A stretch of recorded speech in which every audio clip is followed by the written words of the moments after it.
प्रिय विद्यार्थियों, इसके पहले हमने आपको इस पहले चैप्टर में आपको बताया था कि कैसे रेडियन को डिग्री में आप परिवर्तित करेंगे, अर्थात रेडियन माप और डिग्री माप कैसे चेंज किया जाता है उसको आपने देखा था। आप क्लास 10th में जब ट्रिग्नोमेट्री चैप्टर पढ़े थे तो उसमें कुछ चीजें आपको हमने परिचित कराया था कि ट्रिग्नोमेट्री चैप्टर में ट्रिग्नोमेट्री है क्या। इसके फर्स्ट चैप्टर में वीडियोज में मैंने सिखाया आपको ट्रिग्नोमेट्री क्या। लेकिन अब हम लोगों को ये सीखना है कि जो अब ट्रिग्नोमेट्रिक फंक्शन में हम लोग एक चीज पढ़ते हैं कि उसके रेशियोज क्या होते हैं। तो 6 रेशियोज होते हैं ट्रिग्नोमेट्रिक फंक्शन में, और वही ट्रिग्नोमेट्रिक फंक्शन के जो 6 रेशियोज हैं वो 6 रेशियो आप देख पाएंगे। 6 ratio sine x, sine theta भी, कॉस थीटा भी, ऐसे लिख लें, साइन थीटा, कॉस थीटा और टैन थीटा। और इसके जो व्युत्क्रम होते हैं, साइन का कोसेक, कॉस का सेक और टैन का कॉट, है ना, इसके व्युत्क्रम होते हैं। तो कुल मिलाकर के टोटल 6 रेशियो होते हैं, है ना। अब इन त्रिकोणमितीय अनुपातों के बाद, इन 6 रेशियो के बाद ये जो थीटा मैंने क्यों लिखा, अब हम लोग आगे जब पढ़ेंगे, इस चैप्टर को पढ़ रहे होंगे तो थीटा न मिल करके एक्स के फॉर्म में मिलेगा। एक्स के फॉर्म में मतलब ये है कि इसके पहले हम लोग जो एंगल्स पढ़े थे, जैसे 30 डिग्री, 45 डिग्री, 90 डिग्री, 180 डिग्री या 200 250 डिग्री, ये सब कोण में थे। लेकिन अब हम लोग जो पढ़ रहे हैं वो सभी कोण रेडियन में पढ़ा। हम लोग यहाँ जो वैल्यू कैलकुलेट करने जा रहे हैं वो रेडियन में कैलकुलेट करने जा रहे हैं। तो यहाँ जो आपका लिखा हुआ फंक्शन है त्रिकोणमितीय फलन, इस त्रिकोणमितीय फलन में हम आपको पहले ये चीजें ट्रिग्नोमेट्रिकल रेशियोज बता दी, लेकिन ये त्रिकोणमितीय फलन आधारित है किस पर? कोणों का रेडियन माप पर आधारित है। कोणों को रेडियन माप पर जब भी आधारित होता है तो एंगल्स क्या होते हैं, उसका रेडियन वैल्यू क्या होता है। मैंने बताया था कि एक रेडियन क्या होगा कि जब कोई इकाई वृत्त का, इकाई त्रिज्या का कोई वृत्त क्या करता है, बनाया जाता है इकाई त्रिज्या के वृत्त द्वारा। इकाई त्रिज्या का एक वृत्त हो यूनिट, और ये भी यूनिट हो, और इकाई त्रिज्या के वृत्त द्वारा इकाई चाप से जितना कोण आंतरित होता है उसे एक रेडियन कहते हैं। इकाई त्रिज्या के वृत्त पर इकाई चाप से उसके केंद्र पर जो कोण आंतरित होता है उसे एक रेडियन कहते हैं। लेकिन यहां पर समझते हैं ट्रिग्नोमेट्रिकल फंक्शन में, अगर आप यहां इकाई त्रिज्या का लेते हैं चाप, ठीक, इकाई त्रिज्या अगर ये यूनिट रेडियस है, इकाई त्रिज्या है, तो एक एक त्रिज्या का मतलब ये हुआ कि यहाँ पर अगर हम लोग एक्स वाई निर्देशांक अक्षों का इसका निर्देशांक दिखाएं 1, 0, 0, 1 और -1, 0 और यहाँ पर 0, -1 होगा। लेकिन मान लीजिए जब हम लोग इस पर एक वृत्त बना रहे थे तो वृत्त बनाते समय यहाँ पर एक बिंदु P है ना। कोई बिंदु अगर हम लोग P ले लें और P का एक निर्देशांक है a, b, तो a, b का अर्थ ये हुआ कि यहाँ पर इस निर्देशांक को जब हम लोग अक्षों से मिलाते हैं तो x अक्ष पर जो डिस्टेंस ट्रेवल करेगा वो a डिस्टेंस ट्रेवल करेगा, है ना। x अक्ष पर जो वो डिस्टेंस ट्रेवल करेगा वो a डिस्टेंस ट्रेवल करेगा, और b का मतलब y अक्ष पर b डिस्टेंस ट्रेवल करेगा। लेकिन हम लोगों को ये पता है कि ये जो रेशियो तय कर रहा है वो एक यूनिट अर्थात इकाई त्रिज्या का एक वृत्त है। अगर इकाई त्रिज्या का वृत्त है तो हम लोग पाइथागोरस प्रमेय पढ़े थे, ध्यान देखिएगा कि यहाँ पर पाइथागोरस प्रमेय क्या कहता है। पाइथागोरस प्रमेय आप समकोण त्रिभुज के लिए लगाते हैं, और समकोण त्रिभुज के लिए पाइथागोरस प्रमेय आप पढ़े होंगे कि आधार का वर्ग प्लस लंब का वर्ग बराबर कर्ण के वर्ग के। तो कर्ण एक है, a² + b² बराबर 1 होगा। लेकिन एक चीज और समझें, अगर हम इस चाप की वैल्यू x ले लें तो चाप का मतलब एक चीज जान लीजिएगा, मान लीजिए कोई कोण ऐसे बना है, यहाँ पर कोई कोण बना रहे हैं ना, अगर ये कोण अगर थीटा है, अगर इस रेखा को बढ़ा दें और जाकर के यहाँ कोण मापें तो ऐसा नहीं होता ये कोण 2 थीटा होता है ना। यह कोण जो होता है, ये कोण अगर यहाँ थीटा है इस केंद्र पर तो आप यहाँ पर भी मिला देंगे तो इसको भी थीटा ही माना जाए। आप आगे चल के चाहे जितना दूर भगा दीजिए वो थीटा ही माना जाता है। बात समझ से? तो यहाँ पर जो एंगल आप देख रहे हैं ये एक्स का एंगल बना रहे हैं। अगर चाप की लंबाई x है, तो जो चाप की लंबाई वो रेडियन में अगर लें तो यहाँ पर जो एंगल हुआ एक्स का ही एंगल होगा, फिर समझते हैं एक्स एंगल यहाँ आने से क्या फायदा हुआ। एक्स का एंगल यहाँ आने से हमें इस ट्रायंगल का एक एंगल पता चल गया, है ना। जो दिया गया बनाया गया त्रिभुज है उसका एक एंगल पता चल गया। अगर इस त्रिभुज का एक एंगल पता चल गया तो यहाँ देखिएगा, हम लोग जानते हैं कि साइन थीटा, थीटा की जगह पर एक्स है, साइन थीटा इक्वल टू आप पढ़े होंगे लंब बटे कर्ण, लंब बटे कर्ण कितना b/1, b/1 करेंगे तो b, और उसी तरह से कास थीटा इक्वल टू जानते हैं, थीटा की जगह पर x है, आधार बटे कर्ण अर्थात a, है ना। अगर साइन थीटा और कास थीटा की ये वैल्यू देखें ध्यान से तो a और b की वैल्यू हमें पता चल गई, a की जगह पर कास x और b की जगह पर साइन x होगा, है ना। तो यहाँ पर कास x रख दें तो cos square x plus sine square x equal to कितना हो जाएगा 1। इस हम लोग इसे बोलते हैं trigonometrical identity. Sine square x plus cos square x equal to 1 जो होता है वो ट्रिग्नोमेट्रिकल आइडेंटिटी होता है। तो आप देख पा रहे होंगे कि जो ट्रिग्नोमेट्रिकल आइडेंटिटी कैसे फाइंड आउट हुआ, है ना। Trigonometrical identity cos square x plus sine square x equal to 1 कैसे फाइंड आउट। उसी तरह से आगे समझते हैं इसी चीज को। हमने अभी जो इकाई त्रिज्या का वृत्त लिया था, इस इकाई त्रिज्या के वृत्त में जो हम वृत्त ड्रा कर रहे हैं, है ना, ये ड्रा किया गया जो वृत्त है यहाँ पर, इस वृत्त में आप देखेंगे एक्स और वाई और अक्षों के बीच अलग अलग भाग है। इस भाग में यहां से अगर हम इसको 0 ले लें तो यहां से यहां तक π/2 का, जिसे हम लोग क्या बनते हैं, चतुर्थांश बोलते हैं, है ना, या क्वाड्रेंट इंग्लिश में बोला जाता है, अर्थात इसे चतुर्थांश बोलते हैं, है ना। और यहां से यहां तक लेकर के π/2 से पाई तक द्वितीय चतुर्थांश, ये फर्स्ट क्वाड्रेंट, ये सेकेंड क्वाड्रेंट और ये थर्ड क्वाड्रेंट, पाई से लेकर के 3π/2 तक ये थर्ड क्वाड्रेंट, और यहां से यहां तक ये फोर्थ क्वाड्रेंट। अर्थात टोटल मिलाकर के यहाँ पर कुल मिलाकर के हम लोग जब कोणों को बदल रहे होते हैं तो एक्सिस के अनुसार कुल कोण कितने होते हैं, 4 तरह के चतुर्थांशों में बट जाते हैं ना। अगर ये 4 तरह के चतुर्थांशों में बट जाते हैं तो इसका मतलब क्या है समझते हैं। देखिएगा, इसको बताने का अर्थ यह है कि अगर ये 4 तरह के भाग में कन्वर्ट हो जाए, है ना। अब इसको हटाते हैं।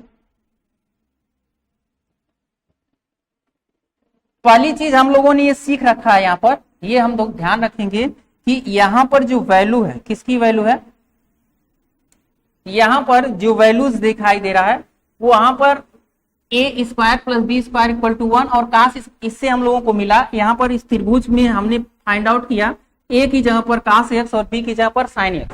a की जगह पर अगर रख रहे होंगे कास x तो cos square x plus sine square x equal to 1। इसके आगे भी जो ट्रिग्नोमेट्रिकल आइडेंटिटी है sec square x equal to 1 plus tan square x, इसी से फाइंड आउट होता है। और cosec square x equal to 1 plus cot square x, इसी से हम लोग फाइंड आउट करते हैं, है ना, इसी से प्राप्त करते हैं। अब बात आती है ये जो ट्रिग्नोमेट्रिकल आइडेंटिटी है कास x की वैल्यू a और साइन x की वैल्यू b, इसमें से हमें जरूरत होती है त्रिकोणमितीय फलनों के चिन्ह, साइंस ऑफ ट्रिग्नोमेट्रिकल फंक्शन। ये बहुत इंपॉर्टेंट है क्योंकि सब लोग यही रटा देते हैं, ऐसे ऐसे बनाएंगे फिगर और ASTC आपसे बता देंगे आल साइन टेन कास, बस यही समझ रहिए। तो आपको कहा जाता है कि आप इसमें सभी को पॉजिटिव रखिए, इसमें निगेटिव साइन को पॉजिटिव रखिए, इसमें टेन को, इसमें काट को। लेकिन यहाँ पर हम लोग क्लियर करेंगे कैसे यहाँ सभी वैल्यू पॉजिटिव होते हैं, ट्रिग्नोमेट्रिकल रेशियो पॉजिटिव, यहाँ साइन केवल पॉजिटिव है, टेन और यहाँ काट कैसे पॉजिटिव होता है, इस चीज को हम लोग सीखेंगे ना। तो यहाँ दे रखा था अभी हमने यूनिट, यहाँ पर जो हमने ड्रा किया है यूनिट त्रिज्या का एक, इकाई त्रिज्या का एक वृत्त ड्रा किया। इकाई त्रिज्या के वृत्त में हम कैसे जा सकते हैं, ऊपर जो चाप की लंबाई तय कर रहे हैं, यहाँ ध्यान दीजिएगा, अगर हम लोग यहाँ से ऊपर की ओर जा रहे होंगे, यहाँ से P बिंदु यहाँ मूव कर जाए ना, तो P बिंदु यहाँ मूव कर जाए, जिसका जो बिंदु है A, B है, वो लिया गया बिंदु A, B है। अगर ऊपर जाता है तो x को पॉजिटिव रखते हैं, यहाँ से इसको मिला दें तो A, B का अर्थ ये हुआ कि ये जो डिस्टेंस ट्रेवल यहाँ पर किया गया, यहाँ A का है, यहाँ B का है ना, हो सकता है यही नीचे आ जाए, है ना, उतना ही डिस्टेंस। तो ये x जो होगा वो निगेटिव होगा। मैंने कोण पढ़ा था कि अगर किसी रेखा को क्या करें, स्थिर समझ करके उसको जब हम लोग एंटी क्लॉकवाइज घुमाते हैं तो धनात्मक कोण और क्लॉकवाइज घुमाते हैं तो ऋणात्मक कोण होता है। तो उसी तरह से यहाँ पर -x होगा। अगर हम लोग इसको मिला दें तो P की अपेक्षा यहाँ पर Q बिंदु मान लेते हैं A कामा नीचे का जो डिस्टेंस होता है निगेटिव होता है A कामा माइनस P, है ना। और समझते हैं, इस वृत्त में हम निर्धारित करने जा रहे हैं कि जो साइन त्रिकोणमिति जितने भी फलन होते हैं उनके साइंस क्या होंगे, साइन क्या लेंगे, है ना। तो त्रिकोणमिति फलनों का साइन लेने के लिए यहां समझिएगा, यहां देखिएगा, अभी आपको मैंने बताया इस ट्रायंगल से हमें यह पता चलता है A जो है वो cos x है और B जो है वो sin x है ना। अब यहां समझिएगा एक चीज और, सबसे इंपॉर्टेंट बात यह है कि यहां पर ये जो निर्देशांक है 1,0, 0,1 और यहाँ पर -1,0 और यहाँ पर 0,-1 ये निर्देशांक है। अब यही निर्देशांक तय करेगा कौन कब पॉजिटिव होता है कब निगेटिव होता है। ध्यान से देखिएगा इसको, यहां पर A की वैल्यू वेरिएट करेगी। कैसे वेरिएट करेगी देखिएगा, A एक्स एक्सिस के अलॉन्ग है। अगर हम लोग जब वृत्त यहां पर लेंगे, है ना, ये जो वृत्त ले लें तो यहां पर ये A की वैल्यू इधर से इधर तक, है ना। तो ध्यान दीजिएगा इस पर कि अगर आप यहां से इसके इधर यहां तक अगर जाएंगे तो टोटल A यहां ये त्रिज्या के देखिए A की वैल्यू जो होगी यहां से यहां तक जाएगी और पुनः वापस आएगी, कम होगी फिर 0 होगी फिर इधर आएगी A तो 1 तक जाएगी फिर वापस आएगी। मेरे कहने का मतलब ये है A का डिस्टेंस अगर आपने ये जो यहां से अगर इसको ले जा रहे हैं जो पॉइंट है P पॉइंट यहाँ होगा तो A का कभी P पॉइंट यहाँ होगा और P पॉइंट के घूमने से ही, P पॉइंट का मतलब ये हुआ जब आप क्या करते हैं लंगड़ा प्रकार यूज करते हैं तो लंगड़ा प्रकार का जो पेंसिल का नोक है वो किसी स्थिर बिंदु के चारों तरफ घूम रहा होता है ना। उसी तरह से ये जो P पॉइंट है ये चारों तरफ क्या कर रहा है, मूव कर रहा है, घूम रहा है। तो P पॉइंट के घूमने के नाते आप देखिएगा जहां जहां आप मिलाएंगे, यहां से मिलाएंगे A यहाँ आ जाएगा, यहां से मिलाएंगे A इतना हो जाएगा, यहां से मिलाएंगे A की वैल्यू इतनी हो जाएगी। अगर आपने यहां से मिलाया तो ये टोटल हो जाएगा। मेरे कुल मिला कहने का मतलब है A ट्रेवल कर रहा है कहां से कहां तक, ध्यान दीजिएगा, A ट्रेवल कर रहा है 1 तक, है ना। A ट्रेवल कर रहा है 1 तक और पुनः A ट्रेवल कर रहा है कहां तक, इसे A यहां पर ट्रेवल कर रहा है कहां से कहां तक 1 तक और A ट्रेवल कर रहा है -1 तक, अर्थात A की वैल्यू 1 के इक्वल भी है और लेस है, मतलब इसी से नीचे है। A की वैल्यू पुनः ट्रेवल कर रही है कहां तक, A की वैल्यू -1 के 5 तक -1 तक ट्रेवल कर रही है, उससे नीचे, अर्थात A -1 से 1 के बीच में ट्रेवल करेगा बार बार अगर P की स्थिति बदलेंगे तब।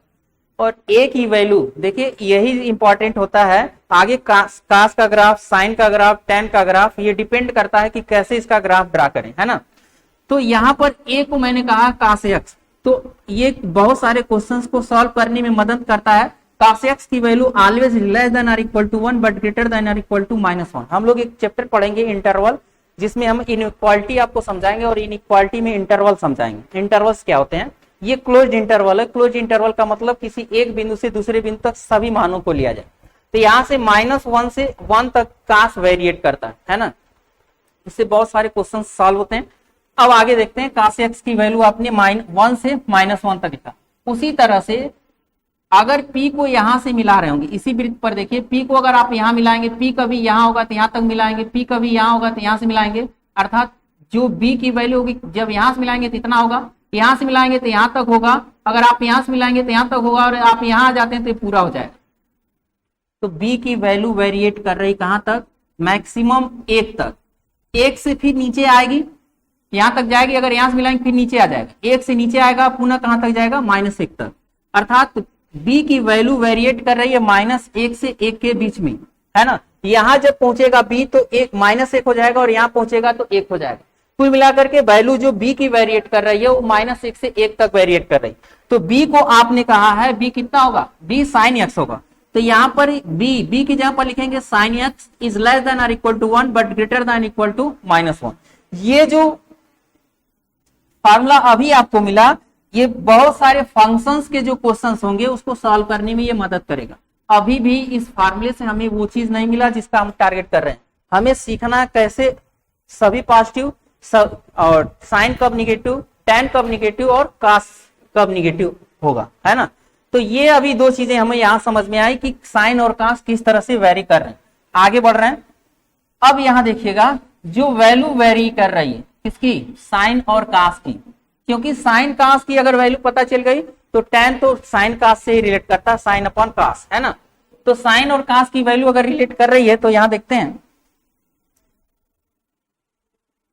अब समझते हैं कि जो साइन एक्स है वह साइन एक्स और कास एक्स, यहां पर हम लोगों ने बनाया था, इसको बना लेते हैं ऐसे, एक्सिस बना कर, यहां पर जो होता है वो प्लस एक्सिस, ये plus Y axis, minus axis, minus axis, है ना। तो यहाँ प्लस प्लस है, यहाँ माइनस प्लस है, और यहाँ पर क्या लेंगे, माइनस माइनस, और यहाँ माइनस और प्लस, है ना, माइनस और प्लस।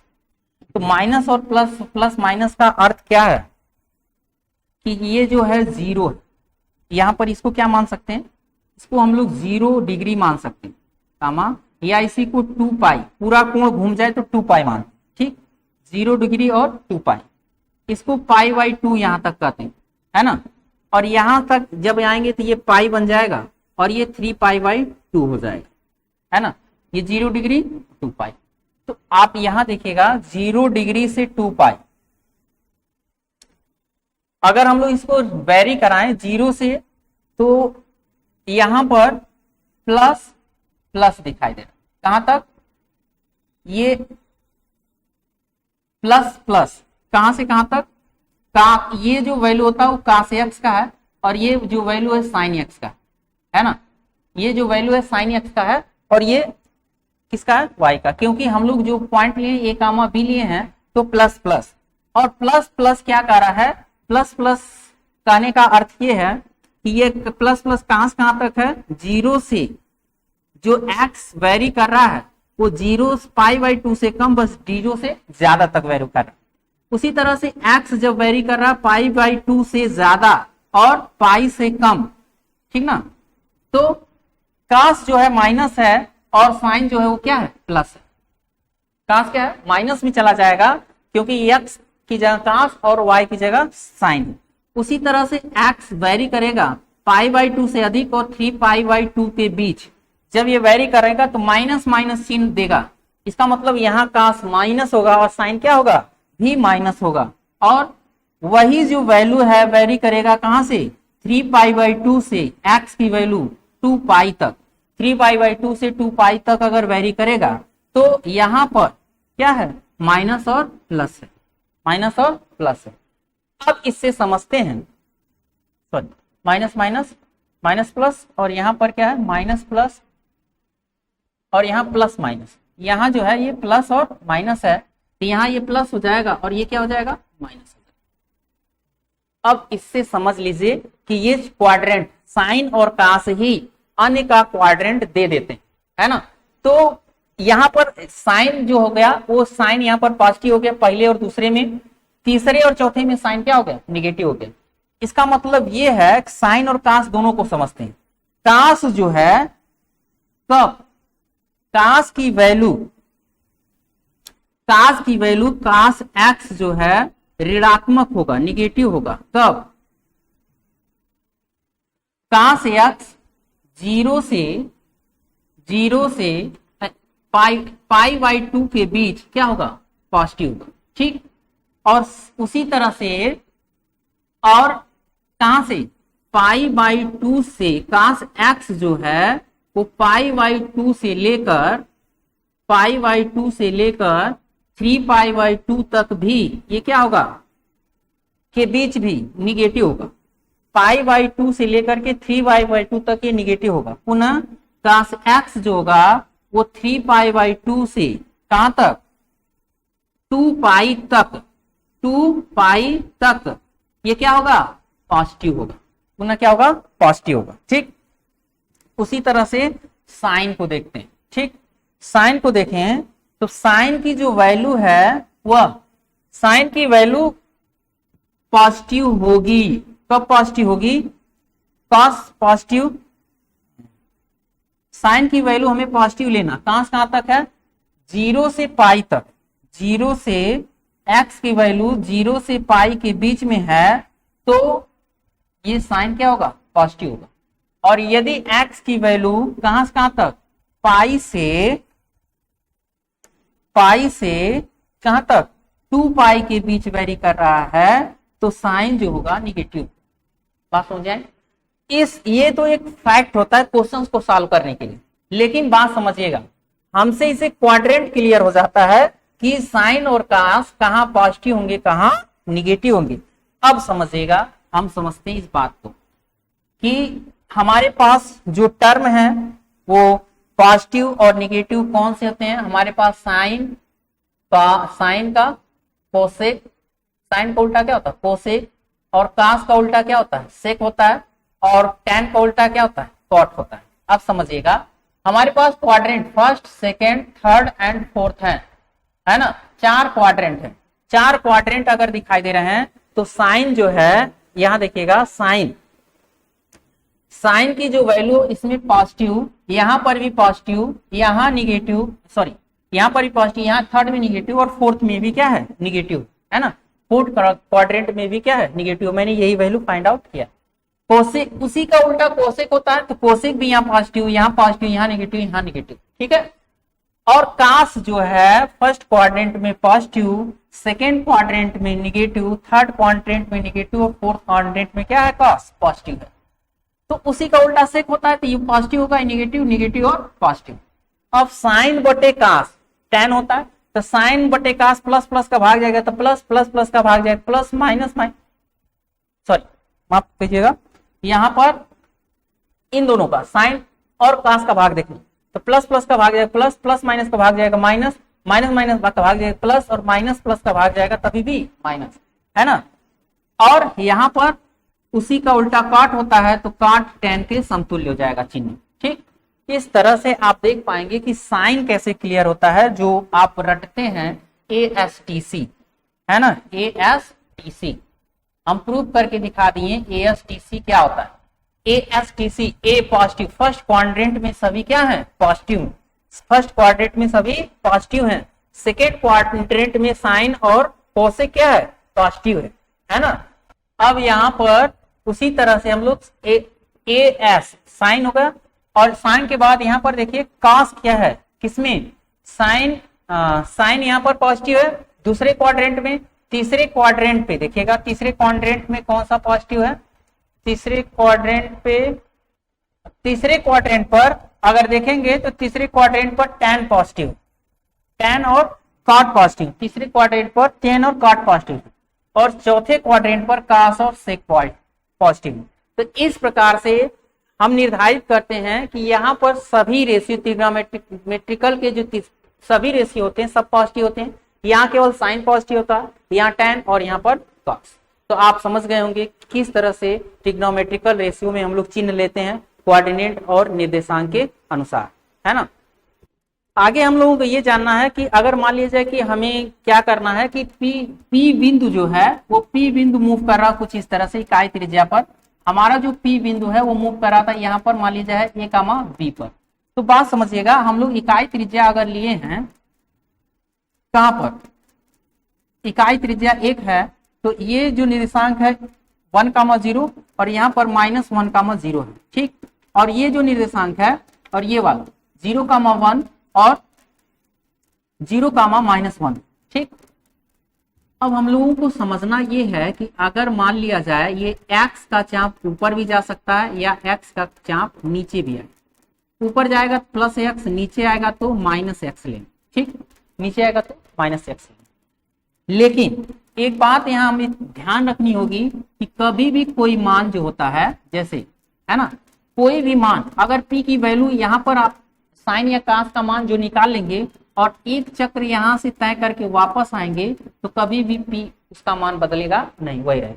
अगर p यहाँ पर ना होकर के p यहाँ पर है, चाहे यहाँ पर है, कहीं भी रहे p, पुनः अगर आप एक चक्र चल करके वहां तक वापस आते हैं तो उस बिंदु पर p का मान, p उस बिंदु पर साइन का या कास का मान क्या होगा, नियत रहेगा। मेरे कहने का मतलब यह है कि साइन x जो अभी मिला, अगर आप 2 पाई घूमते हैं पूर्ण गुणज के रूप में, 1 चक्कर, 2 चक्कर, 3 चक्कर, है ना, 4 चक्कर या n चक्कर घूमते हैं साइन के साथ, किसके साथ, एक्स से प्लस करते हैं, 1 चक्कर, 2 चक्कर, 3 चक्कर, 4 चक्कर, 5 चक्कर, जितना चक्र कर लीजिए साइन एक्स की वैल्यू वही रहेगी, ये ध्यान रखेंगे आगे चल करके।